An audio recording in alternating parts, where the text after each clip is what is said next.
sont partis donc le 13 février, direction Biarritz pour le départ officiel le 14. Euh, donc après, nous avons traversé toute l'Espagne pour rejoindre donc le bateau et traverser pour arriver au Maroc. Donc après, on a fait plusieurs étapes, donc des bivouacs, après plusieurs étapes dans le désert, avec l'organisation, donc tout était super bien organisé.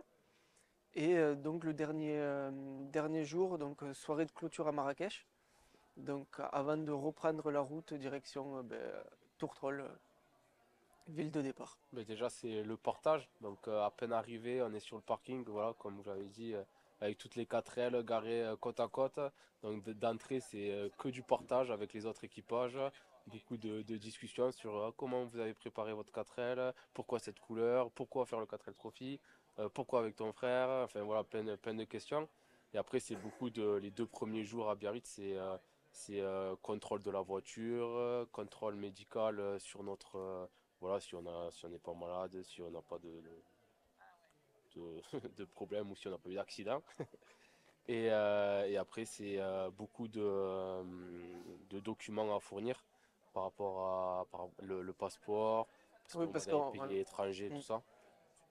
Et oui, du coup, les 2 premiers jours, un peu stressant parce qu'il y a la partie contrôle technique et où ils peuvent nous recaler si jamais Si le véhicule est en mauvais état, Voilà, c'est ça. on ne Du part pas coup, au Maroc, quoi. c'est un an de préparation pour au final, à tout moment, il y a un petit truc qu'on n'a pas vu et on nous dit ah ben vous pouvez pas partir. Du coup, c'est pour ça, c'est un peu stressant les 2 premiers jours.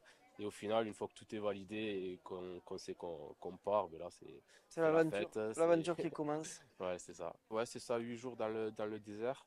Du coup, quand on part, arriver à Tanger, directement dès qu'on arrive à Tanger, une fois qu'on est sorti du bateau, l'organisation nous fournit des roadbooks avec les itinéraires à suivre. Donc là, on est en autonomie, on se gère avec une boussole et ce roadbook, où sur le roadbook, il est identifié à tel kilomètre, prendre deuxième sortie à droite, avec les coordonnées GPS, avec la boussole, tout ça. Et du coup, on a des parcours qui sont déjà pré-tracés et qui sont mentionnés sur ces roadbooks. Et du coup, par jour, on faisait à peu près des étapes 100 km. ouais, entre 100 et 150 km. Et quand on attaquait les étapes pistes, où on était vraiment dans le désert à faire des pistes dans le sable et tout ça, là, c'était des étapes ouais, entre 80 et 110 Ouais, km. c'est ça. Parce qu'après, donc il y avait la boussole, parce que faut savoir que c'est pas une course sur la rapidité, mais c'est sur le nombre de kilomètres. Donc il y avait des pistes à suivre, mais si on voulait vraiment jouer la gagne, ben, on pouvait prendre des raccourcis, des traverses. Mais voilà, on pouvait Voilà, c'est ça. rencontrer des difficultés, des bandes de sable et rester coincé, quoi. Le vainqueur du 4L Trophy, ben, c'est celui qui a parcouru le moins de kilomètres sur ces fameuses étapes dans le désert. Et voilà, du coup, c'est fait exprès pour ne pas qu'il y ait d'accident, par exemple, sur le fait que ça soit une course de rapidité. Et c'est quelque chose de stratégique où il y a beaucoup de communication entre nous, où il faut réfléchir à l'itinéraire qu'on va prendre avec la boussole, faire attention justement, comme il a dit, aux bancs de sable, qui peut être piégeux, où on peut très vite se mettre dedans et rester bloqué si on y est tout seul. Mais heureusement, nous, on était bien entourés. On avait une team Ariège où on était 6 équipages, où on s'est suivis, on s'est vraiment aidés. Il y avait une bonne solidarité entre nous. Ben, le pire, c'est la première nuit en tente. Il faisait moins Ah 2. ouais. Voilà, j'ai pas dormi de la nuit. Ouais, il faisait froid. Très Moins froid, de- ben, on était en bas des montagnes, à ras de la neige. En plus, on n'avait pas contrôlé la tente. Il y avait un trou comme ça juste à Voilà. côté de moi. Donc, c'est comme si je dormais dehors, moi. Mais ouais, c'est vrai, celui-là, je l'avais oublié. Ça, c'est le pire. Et le meilleur, le meilleur, je sais pas. Toi, Moi, le meilleur, ça pourrait être le pire, mais c'est la seule fois où on a eu un problème à la voiture.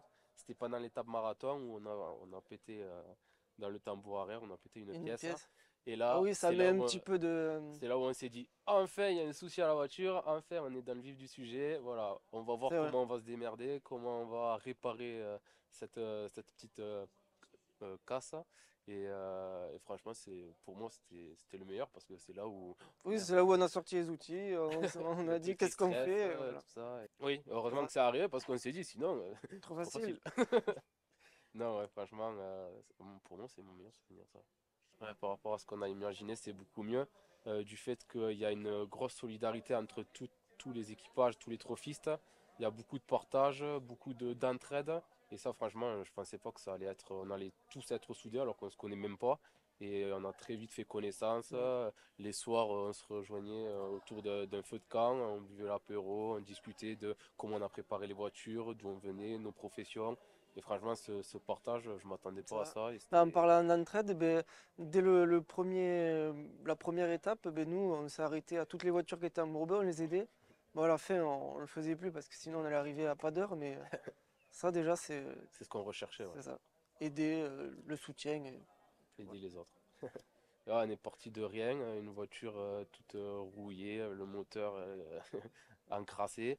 Et voilà, on est parti de rien jusqu'à maintenant, une voiture qui roule nickel, Elle est moteur neuve. refait à neuf, l'intérieur refait à neuf. Et là, ben, elle est prête à en refaire un deuxième, qui dit dans 3 ans peut-être, hein. Ben, elle part à Marseille demain. Donc elle fait encore de la route. Ouais, voilà.